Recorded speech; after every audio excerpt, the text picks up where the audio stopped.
లేనివాడు ఏమి వాడు వేరే వీడు వేరే, వీడు నాకు సరిపోడు, వీడు నాకు మంచోడు అనేటువంటి వీడి బుద్ధిలోనే లోపం ఉండేటువంటి వాడు ఆ విధంగా చూస్తూ ఉంటాడు ప్రపంచాన్ని కూడా.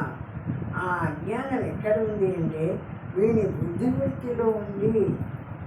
చీకటిలో ఎట్లయితే పాము తాడు పాముగా కనపడడం అని కనపడినాయో, ఆ చీకటి ఇట్లా దాన్ని కప్పేసిందో దాని వాస్తవ స్థితిని, ఆ విధంగా ఇక్కడ కూడా అజ్ఞానము అనేది ఉంటే అజ్ఞానం వలన ఆ చీకటితో ఈ శరీరం వాడు వేరే వీడు వేరే, వీడు మంచివాడు వీడు చెడ్డోడు, వీడు నాకు సరిపోయిన వాడు వాడు నాకు సరిపోయి ఈ రకంగా రకరకాలుగా చూస్తూ ఉన్నారు. వాస్తవం తెలుసుకున్నటువంటి వాడైతే అంతటా ఏకరూపమైన ఒకే బ్రహ్మస్వరూపము ప్రకాశిస్తుందని తెలుసుకుంటారు. ఇచ్చట పాము త్రాటి యొక్క పరిణామం కాజాలదు కాబట్టి ఆ పాము ఎట్లు వచ్చినదనినా అది మనోభ్రాంతియే అని చెప్పవచ్చు. తాడేమన్నా వీడు చూసినా చీకట్లో చూసినాడు, తాడును పాము అనుకున్నాడు. వీడు పాము అనుకున్నటువంటి భావం చేత అక్కడ తాడేమన్నా పాము అయిపోయిందా అంటే పాము కాలేదు, తాడుగానే ఉంది. అట్లనే ఇక్కడ కూడా సర్వవ్యాపకంగా ఉండేటువంటి పరమాత్మ, అందరిలో ఏకరూపంగా ఉండేటువంటి పరమాత్మ, వీడు ఏ విధంగా వీడికి తలకాయ చెడిపోయి సరిగా బుద్ధివృత్తి బాగా జ్ఞానం లేనటువంటి వాడి రకరకాలుగా అనుకుంటున్నా కూడా వాడు అట్లా అనుకుంటున్నా ఆ పరమాత్మ మాత్రము అందరిలో ఒక్కటిగానే ప్రకాశిస్తున్నాడు. పరమాత్మలో మార్పు రాలేదు. వాడు అనుకున్నంత మాత్రంతో పరమాత్మలో మార్పు వచ్చింది అంటే పరమాత్మలో మార్పు రాలేదు. పరమాత్మ మాత్రము సర్వసముడు, అంతటా ఒక్కటిగా ఉండేటువంటి వాడు, అందరిలో జ్ఞానస్వరూపంతో ప్రకాశిస్తూ ఉండేటువంటి వాడు. అటువంటి వాడు పరమాత్మలో మార్పులు లేవు అంటారు. అట్లే నిత్య సత్య బ్రహ్మతత్వము అద్వితీయము ఏకం. నిత్య సత్యమైన బ్రహ్మతత్వము అంటే ఎప్పటికీ ఉండేటువంటిది. మన దేహాలు బ్రహ్మస్వరూపంలోకి వస్తూ ఉంటాయి. మన దేహాలు కొంతకాలం ఉంటూ ఉంటాయి, కొంతకాలానికి దేహాలు పోతూ ఉంటాయి. కానీ ఇందులో ఉండే జ్ఞానస్వరూపమైన పరమాత్మ ఉంది. ఆ పరమాత్మ మాత్రము అది దేహం పోతే దాని అంటముడి పోదు, దేహం వస్తే దాని అంటముడి రాదు. ఆ విధంగా ఎప్పటికీ ఒక్కటిగా ఉంటుంది జ్ఞానస్వరూపమైన పరమాత్మ. ఇట్లా శరీరాన్ని ఇప్పుడు మనము ఈ శ్వాస పీల్చుకుంటున్నాం, గాలి పీల్చుకుంటున్నాం. గాలి పీల్చుకుంటుంటే అందరూ ప్రపంచంలో ఉండేవాళ్ళు మనుషులే కాదు, పశుపక్షాదులతో సహా సమస్తము ఈ గాలి పీల్చుకుంటున్నాయి, విడుస్తున్నాయి. ఇట్లా వాడుకుంటున్నాం, ఈ గాలి వాడుకుంటున్నాము. కానీ దేవుడికి ఆయుష్ అయిపోతే వాడు ఆ గాలిని ఎత్తుకొని పోతున్నాడా? ఆ గాలిని ఇక్కడే విడిచేసి వాడిపోతున్నాడు. అట్లనే అన్నీ కూడా గాలి కానీ, భూమి కానీ, వాయువు కానీ, అగ్ని కానీ, మనం వాడుకునే పంచభూతాలు ఉన్నాయి, ఆకాశ వాయువు భూతాలు అన్నిటినీ అందరం వాడుకుంటాము బతికున్నాగా. ఎవడు వయస్సు తెలిపోతే వాడు పోతూ ఉన్నాడు. కానీ అగ్ని పోయిందే వాడితో పడి అగ్ని పోలే, అగ్ని ఇట్లనే ఉంది, వాడు పోయినాడు. ఆ విధంగా ఈ జ్ఞానస్వరూపమైన ఈ పరమాత్మ స్వరూపము సర్వవ్యాపకంగా ఉంది. ఆకాశం మాదిరి సర్వవ్యాపకంగా ఉంది. సర్వవ్యాపకంగా ఉండేటువంటి ఈ ఆకాశంలోకి శరీరాలు వచ్చినాయి, పుట్టినాయి. తల్లి గర్భంలో 3వ నెలలోనే ప్రకాశిస్తుంది, ప్రవేశిస్తుంది. ఈ జ్ఞానస్వరూపమైన ఈ పరమాత్మ ఈ సహస్రారం గుండా హృదయంలోకి ప్రవేశిస్తుంది 3వ నెలలో. అప్పుడు ఆ శరీరాలు అక్కడి నుంచి లోపల శరీరము చైతన్యవంతమై ఆకలిని తెలుసుకొని ఆకలి అయితే కదిలేది ఇవన్నీ చేస్తుంది.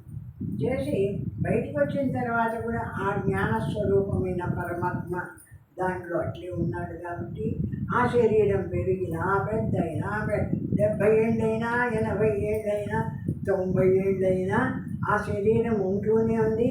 ఆ శరీరంలో ఆ జ్ఞానం ప్రకాశిస్తూనే ఉంది. ఎప్పుడు ఈ శరీరానికి ఏదో ఒక ఆపద వచ్చి ఆ శరీరం పోతుందో అప్పుడు ఆ జ్ఞాన స్వరూపమైన ఆ పరమాత్మను వదిలేసి అది పోతుంది. సర్వవ్యాపకంగా ఉన్నాడు. ఎవడెత్తుకొని పోతున్నాడు? గాలిని ఎత్తుకోబోతున్నాడా? ఏమి అగ్నిని ఎత్తుకొని పోతున్నాడా? ఏ వస్తువుని ఎవడెత్తుకుపోతున్నాడు? వస్తుంటే అందరం వాడుకుంటున్నాం. అందరూ ఆ పంచభూతాలను వాడుకొని బతుకుతున్నాం. అగ్ని లేకపోతే ఎట్లా వండుకొని తింటాం? ఆ విధంగా అగ్ని, నీళ్లు లేకపోతే నీళ్లు తాగకపోతే ఎట్లా బతుకుతాం? అందరము నీళ్లు తాగుతున్నాం, అందరం అగ్నిని వాడుకుంటున్నాం, అందరము ఈ శ్వాస గాలిని పీల్చుకుంటున్నాం. ఈ విధంగా అన్నిటినీ అందరూ వచ్చిన వాళ్ళంతా శరీరం ఎత్తుకొని జీవితంగా వచ్చిన వాళ్ళు వీళ్ళంతా వాడుకుంటున్నారు. ఉన్నంతకాలం వాడుకుంటారు ఆ పంచభూతాలను. ఎప్పుడు ఆ శరీరం అయిపోతుందో వీటిని వదిలేస్తారు. శరీరం దానింత వెళ్ళిపోతుంది. ఆ విధంగా సర్వవ్యాపకంగా పరమాత్మ స్వరూపుడైన జ్ఞానస్వరూపమైన ఆ పరమాత్మ ఆయనే ఆకాశమైనాడు, ఆయనే భూమి అయినాడు, ఆయన జలమైనాడు, ఆయన అగ్ని అయినాడు. అన్నీ నేను అవుతాను అంతాను అనుకుంటూ సమస్తము ఆ పరమాత్మ స్వరూపుడే అయినాడు. ఆ పరమాత్మ స్వరూపంలోకే మన శరీరాలు వస్తూ ఉన్నాయి. మనము ఆ పరమాత్మ స్వరూపాన్ని ఉన్నంతకాలం వాడుకుంటున్నాము. ఎప్పుడు ఈ శరీరానికి అయిపోయిందో ఆ పరమాత్మను వదిలేసి అది పోతుంది. పరమాత్మ మాత్రం పోయేవాడు వచ్చేవాడు కాదు. ఎప్పటికీ ఉండేటువంటి వాడు ఆ పరమాత్మ స్వరూపం. ఆ విధంగా ఈ ప్రపంచమంతా నడుస్తూ ఉంది. ఎంతకాలం నుంచో, ఎన్ని జన్మలు, ఎన్ని ఏళ్ల నుంచో ఈ ప్రపంచంలో ఈ విధంగా మనుషులు, పశువులు, పక్షులు, జీవరాశులు అన్నీ కూడా వాటిల్లో పుట్టడం తయారైతేనే దాంట్లో వస్తు చేరుతుంది. ఈ జ్ఞానం ఎప్పుడు అయిపోతుంటే వావి విడిచిపెట్టి వేటంతగా పోతూ ఉన్నాయి. జ్ఞానంగానే ప్రకాశిస్తుంది. ఈ ఆకాశం ఎట్లా సర్వవ్యాపకంగా ప్రకాశిస్తుందో ఆ జ్ఞానస్వరూపం కూడా చిదాకాశ స్వరూపమై సర్వవ్యాపకంగా ప్రకాశిస్తుంది. ఆ పరమాత్మ అయిన జ్ఞానస్వరూపుడు. ఆ విధంగా వచ్చినాము, వాడుకుంటున్నాము. జ్ఞానాన్ని పోతున్నాం, విడిచిపెట్టిపోతున్నాం. అంతేగాని ఎప్పుడు ఎత్తుకోపోయేది లేదు. ఆ విధంగా జరుగుతూ ఉంటుంది ఈ సృష్టిలో. ఈ పరమాత్మ స్థితి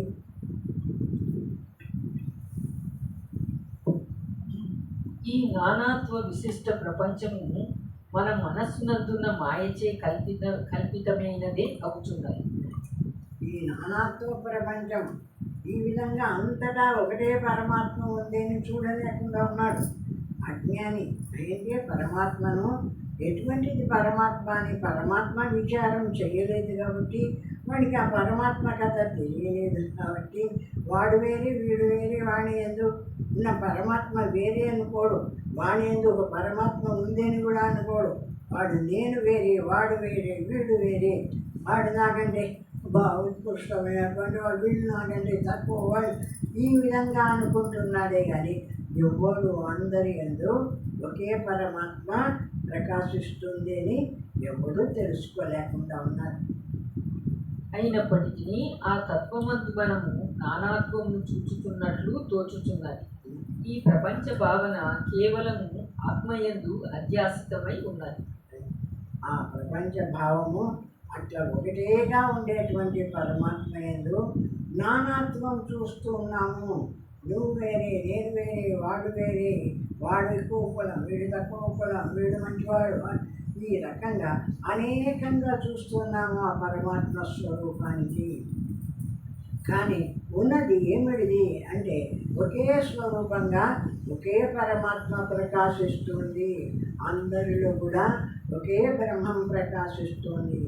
అటువంటి ఆ బ్రహ్మత్వాన్ని తెలుసుకోలేనటువంటి అజ్ఞాని అయినటువంటి వాడు దేవుడు అంటే ఏదో తెలియకుండా బతికిపోతుంటారు, వస్తుంటారు.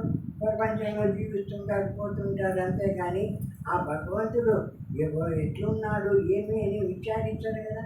శాస్త్రాలు మీరు తింటే కదా భగవంతుని స్వరూపం తెలియబడింది.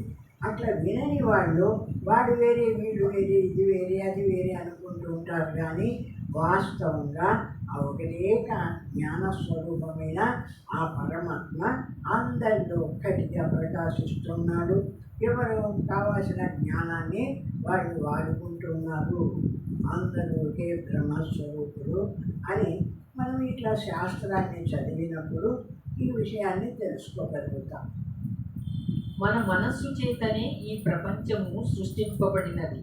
వాస్తవంలో ఈ దృశ్య ప్రపంచము సత్యం కాదు, ఇది ఆభాస మాత్రమే అని గౌడపాదుల వారు ఈ వివరణను ఇచ్చట విశదీకరించుతున్నారు. ఇంకా ఏమైంది అంటే నువ్వు చూస్తున్న ప్రపంచమంతా అది బాగుంది, ఇది బాగలేదు, ఇది మంచిది, ఇది చెడ్డది అని అన్ని రకరకాలుగా చూస్తున్నావు కదా. ఆ రకరకాలుగా చూసేటువంటిది అంతా కూడా నీ మనస్సు బయటికి వచ్చి అదంతా చూసి ఇది వేరే అది వేరే ఇది వేరే అని కల్పన చేసి చూపిస్తుంది. కానీ ఈ ప్రపంచం అంతా కూడా వాస్తవంగా వేరే వేరేగా లేదు, ఒక్కటిగా ఉంది. ఆ ఒక్కటిగా ఉన్న స్థితి నీకు తెలియకపోవడం వల్ల నీవు అనేకంగా అనుకుంటున్నావు అది వేరే ఇది వేరే ఇది వేరే అని. ఆ విధంగా ఆ బ్రహ్మస్వరూపాన్ని అర్థం చేసుకోలేనటువంటి వాడు, ఆ పరమాత్మ తత్వాన్ని అర్థం చేసుకోలేనటువంటి వాడు వేరువేరుగా చూస్తూ ఉన్నాడు. ఇదంతా సత్యం అనుకుంటున్నాడు. అంటే వేరువేరుగా ఉండడం సత్యం అనుకుంటున్నాడు. వేరువేరుగా లేదు, అంత ఒకటే స్వరూపమైన ఏకరూపమైన పరమాత్మ ఒక్కటిగా ఉంది.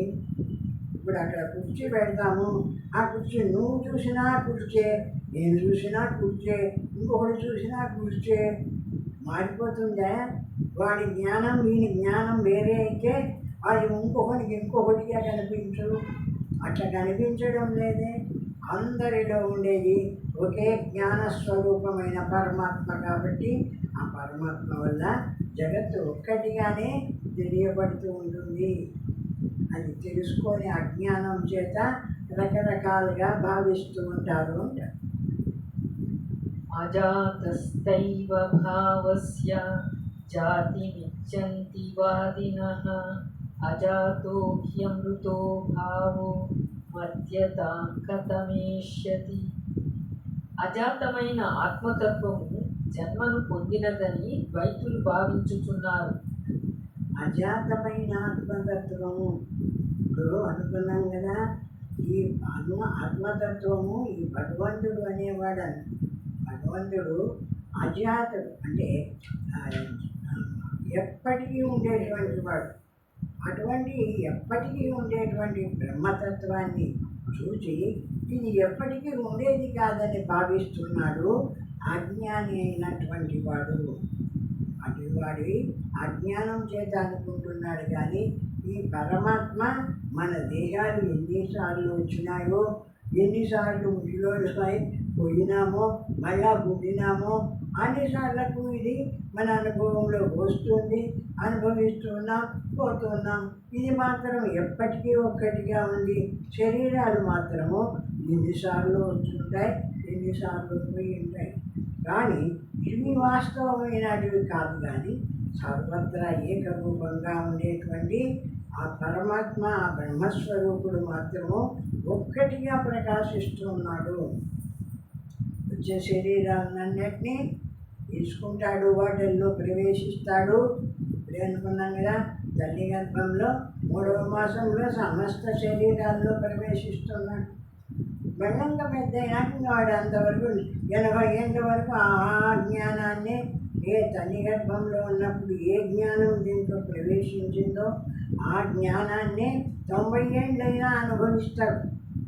అనుభవించి ఎప్పుడు వాడి ఆయుస్సు అయిపోతుందో ఆ పొద్దు దాటిపోతాడు. ఆ జ్ఞానం ఇక్కడే ఉంటుంది. జ్ఞానం చిదాకాశం. ఆకాశాన్ని ఎవడెత్తుకోపోలే కదా. ఆకాశాన్నే కాదు, నీళ్ళని ఎవడెత్తుకోబోతున్నాడు. పంచభూతాలు ఉన్నాయి కదా, వాయువు, అగ్ని, జలం, భూమి, ఇవన్నీ ఏ దాన్ని ఎవడు తీసుకోబోతున్నాడు? అందరూ ఒత్తి చేతులు పోయేవాడే. మళ్ళా పుడతారు. మళ్ళా పుట్టినప్పుడు అవన్నీ వసతులు ఉంటాయి కదా, ఈ పంచభూతాలతో కూడినటువంటి వసతులు అవన్నీ తీసుకుంటాడు, మళ్ళా వాడుకుంటాడు. వాడు ఉన్నంతసేపు అగ్ని కావద్దు, ఆయువు కావద్దు, నీళ్లు కావద్దు, అన్నిటినీ వాడుకుంటాడు. వాడు ఉన్ననాడు వాడుకుంటాడు. అవతలే వాడి ఆయుష్ అయితేనే ఆయన విడిచిపెట్టి పోతున్నాడు.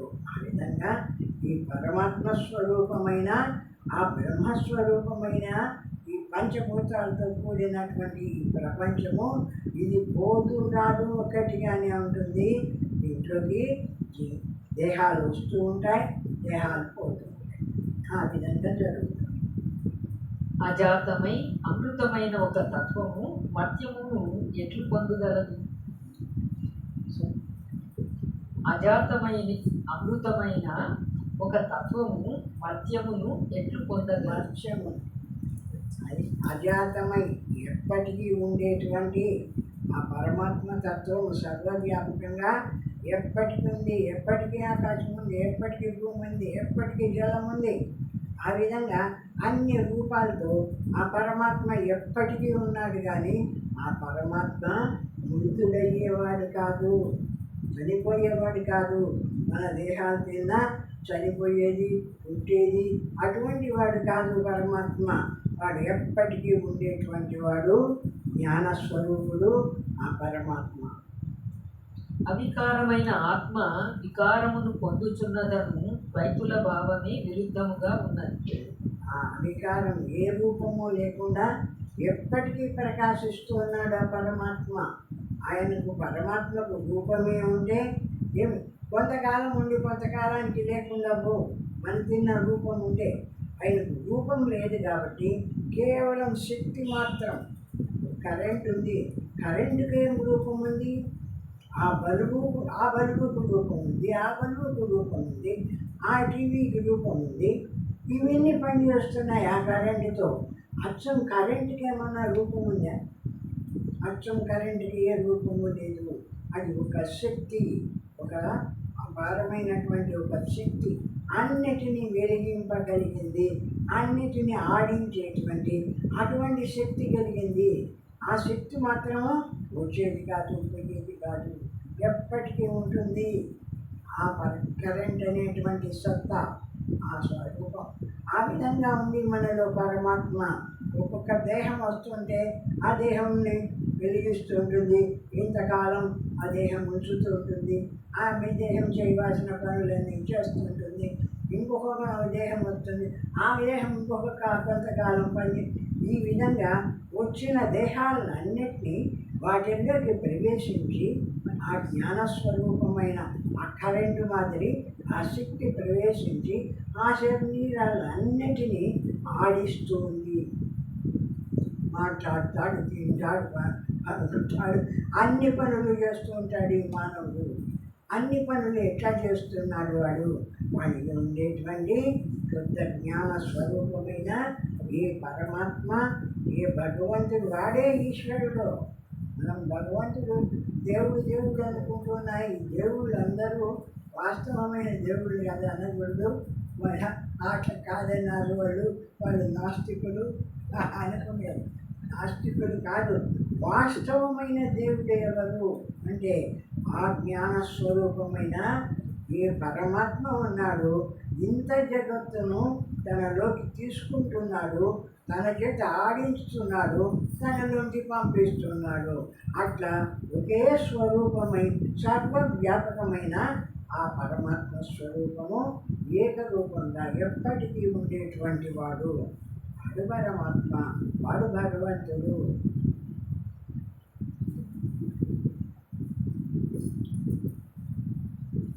నభవత్యమృతం మర్త్యం నమర్త్యమమృతం తథా ప్రకృతిరన్యదా భావో న కథంచిత్ భవిష్యతి.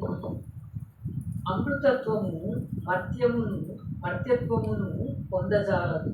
అమృతత్వము అంటే ఎప్పటికీ బతికి ఉండేటువంటి అమృత స్వరూపం పరమాత్మ. భగవంతుడు చచ్చిపోయేవాడు కాదు, ఎప్పటికీ బతికి ఉండేటువంటి అమృత స్వరూపుడు ఆయన పరమాత్మ. ఆయనకు చావు లేదు. ఆయన ఏమన్నా చచ్చిపోతాడా? ఆయన మనుషుల మాదిరే అంటే ఆయన చచ్చేవాడు కాదు.